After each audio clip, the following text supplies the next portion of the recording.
ilmu yang saya pakai yang gedein PT, Pak. Saya bangun PT injak, saya nolin aja udah. Bangun lagi PT injak lagi, nolin lagi aja. Bangun lagi PT injak, nolin lagi aja. Orang nanya sama saya, Ustaz, nolin dulu buat tubuh yang gede. Jadi PT. Ustaz, kenapa Ustaz gak nolin? Tunggu aja. Mesti demen bener nolin. Oh iya Pak, menol ketika nol jadi 10 kali 10 kok. Ini kan nol nih, nol tuh. Assalamualaikum warahmatullahi wabarakatuh. Saudara-saudara, kita membuat konten ini sudah cukup lama. Kendati demikian ada yang bertanya gitu. Kata Berani, ini sudah tahunan, mungkin sudah lebih dari 3 tahun ya. Kita terus-menerus mengungkapkan tentang Yusuf Mansur. Tapi katanya sampai sekarang Yusuf Mansur nggak pernah tuh dipenjarain gitu. Ada apa? Siapa yang menjadi dekingannya gitu. Para pemirsa sekalian, pertanyaan seperti ini nih lumrah. Kalau ditanyakan ke saya, ya saya juga nggak tahu ya kenapa dia nggak pernah ditangkap-tangkap. Gitu. Kalau yang lain sudah habis itu, pasti sudah habis. Itu kita ungkap berapa waktu lalu tuh seorang ustadz. Dia itu ya ustadz biasa kayaknya nih. Ini hanya bermasalah di dalam memberangkatkan umroh. Ya, yang udah dijanjikan ternyata nggak berangkat, dilaporkan, ya ditangkap, akan dipenjarakan. Kita tunggu nih keputusan. Kalau kemarin itu kan sudah ada tuntutan gitu. Dia akan dipenjarakan 2 tahun. Walaupun dia sebagian sudah membayar, berjanji akan mengembalikan, tetap nggak ada ampun gitu. Nah inilah fakta kehidupan kita. Tapi kalau kita diam, wah itu lebih bahaya lagi. Dikira orang itulah Islam gitu. Ya. Jadi kalau kita ada sedikit dalam tanda kutip ya kok putus asa gitu. Sebenarnya Yusuf Mansur pun putus asa. Putus asanya di mana dia? Sekarang tuh nggak ada tempat bagi Yusuf Mansur untuk meraup duit dari masyarakat. Coba dia mau jualan apa sekarang? Mau jualan sedekah, orang nggak percaya, dilempar orang dia, sedekah ini, sedekah buat lu, kan begitu kan? Jualan apa? Investasi, wah ini maling, orang akan bilang begitu. Bukan hanya kita yang bilang begitu, ustaz-ustaz lain juga bilang begitu, ini pasti permalingan ini. Ya kan? Tanya aja tuh, Gus Fuad dari Pleret sana, dia mengamankan wilayah sana gitu, wah ini maling ini gitu. Terus yang terakhir ini coba ada tokoh besar datang kemari. Kalau 2017 Yusuf Mansur ini udah kasak kusuk ini. Bagaimana dia bisa mendapat forum, mendapat tempat, mendapat mimbar gitu. Oh sekarang nggak ada. Orang udah tahu ini kelakuannya pasti memanfaatkan orang terkenal untuk memanipulasi keadaan. Pasti itu. 2017 kan udah dilakukannya, cuma gagal. 2024 orang nggak mau berkomunikasi, 2025 ya nggak mau berkomunikasi sama dia. Terus jualan apa? Jualan kuburan.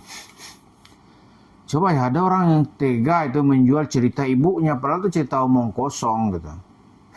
Omong kosong. Kalau omong ibunya tahu dia di dalam kubur berpesan gitu. Berarti ibunya juga tahu dong Yusuf Mansur melakukan kelakuan apa. Kenapa dibiarkan? Itu menunjukkan omong kosongnya. Ya kan? Dia berkasus gitu. Jadi kasus-kasusnya yang secara formal itu masih banyak Yusuf Mansur ini. Kasus dengan jemaah masjid Kota Wisata Cibubur. Itu baru 2 orang yang menggugat. Kasus perumahan Kesa Al-Mansur, kasus dengan Paytren, tapi nampaknya bisa dia selesaikan gitu. Ya, kalau kasus sih memang tidak sering-sering muncul, tetapi yang sudah di stop oleh masyarakat sekarang ini apa? Dia nggak akan dikasih tempat lagi di forum apapun gitu. Jadi ya Yusuf Mansur sekarang ini duitnya udah habis belum? Ya kalau duit belum itu hal yang berbeda ya. Dia telah mendapatkan sasaran gemuk selama beberapa tahun. Cerita sedekah tuh habis-habisan orang dibikin itu. Cerita sedekah, lalu cerita membangun masa depan TKI Hong Kong itu, oh disikatnya habis-habisan itu. Ya kan?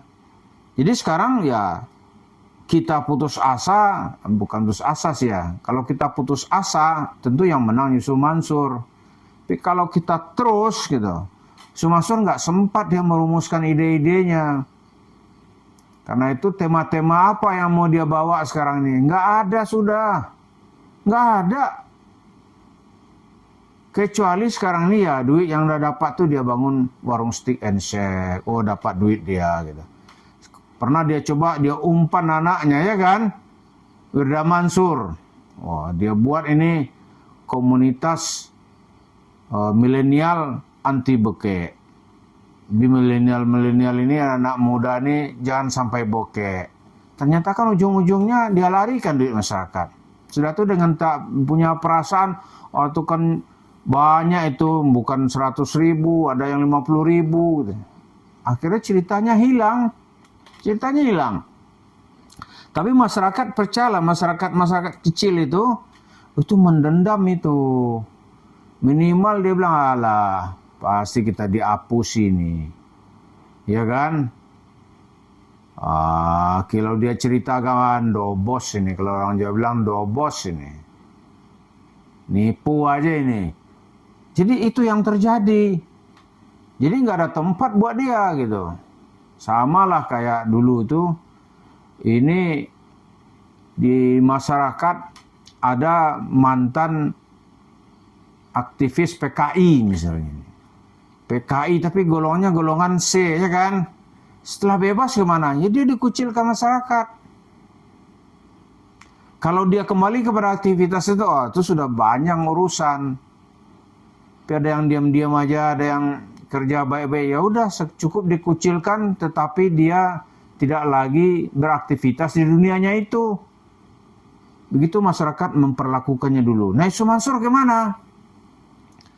Ya kalau dia nggak nongol-nongol lagi, dia ngurus warung steak, ya kan? Kalau ada kasus pengadilan dia bayar, ya mungkin lama-lama orang melihat, ya selesai juga. Tapi kalau dia ngotot terus gitu, itu ceritanya panjang. Ceritanya panjang itu. Jadi hukuman masyarakat itu kejam juga. Kenapa? Karena Yusuf Mansurnya juga sangat kejam, sangat sadis gitu. Dia nggak peduli itu. Begitu dapat duit, dia tidak ada kenal sama orang-orang yang ngasih duit tadi itu. Jemaah masjid yang dia kenal baik, bilang nggak kenal aneh gitu dia. Mati biarin aja, mampus aja lo mati gitu. Itu yang kita rasakan dan kita lihat gitu. Lalu kalau ada misalnya diingatkan orang, kan di akhirat nanti bayar utang sekarang aja lah bayar daripada di akhirat. Yusuf Mansur nantang itu. Di akhirat kan bukan gua doang ya. Lu kan juga berurusan sama Tuhan. Coba bayangkan itu. Jadi cerita-cerita seperti ini kita harus reli panjang ya. Terus menerus jangan sampai Yusuf Mansur itu punya teori baru untuk meraup duit di tengah masyarakat. Karena itu channel ini terus-menerus akan menyoroti baik yang sudah dipublikasikan oleh Yusuf Mansur maupun yang belum. Yang belum bagaimana? Kira-kira dia mau bicara apa ini gitu. Maka setiap event kita lihat, dia masih nongol ini cari kesempatan gitu. Maka kita bantah. Bantahnya tentu dari sisi legal formal gitu. Orang ini mau cari popularitas nih. Ya dia nggak ngerti hukum agama tapi dia ngomong gitu. Akhirnya dibantah orang juga rame-rame kan. Misalnya soal hijab kabul ketika pernikahan namanya dia komentari. Orang marah gitu. Marah publik pada dia. Akhirnya dia mundur dan nggak berani nongol lagi. Jadi kalau kita lihat ini Yusuf Mansur juga terjepit dan dijepit gitu. Tapi dia jepit enak. Jepit enaknya gimana? Dia punya duit banyak. Itu warung steak and shake itu dia terima duit terus. Ya orang kalau kuat nanti serang ke warung itu baru ada pengaruh gitu. Atau publikasi tersebar kemana-mana, maka nanti orang akan melihat, yang Yahudi itu dia ini gitu. Itu nanti itu Yahudi Israel masih jauh ya, Yahudi depan mata ya Yusuf Mansur ini. Orang akan berkesimpulan begitu. Karena itu kalau perlu diboikot, sebelum orang memboikot produk Israel atau produk yang terkoneksi Israel ya, yang Israel depan mata ini ya warung steak and shake-nya itu. Begitu nanti kesimpulan masyarakat kalau informasi tentang Yusuf Mansur terus tersebar gitu.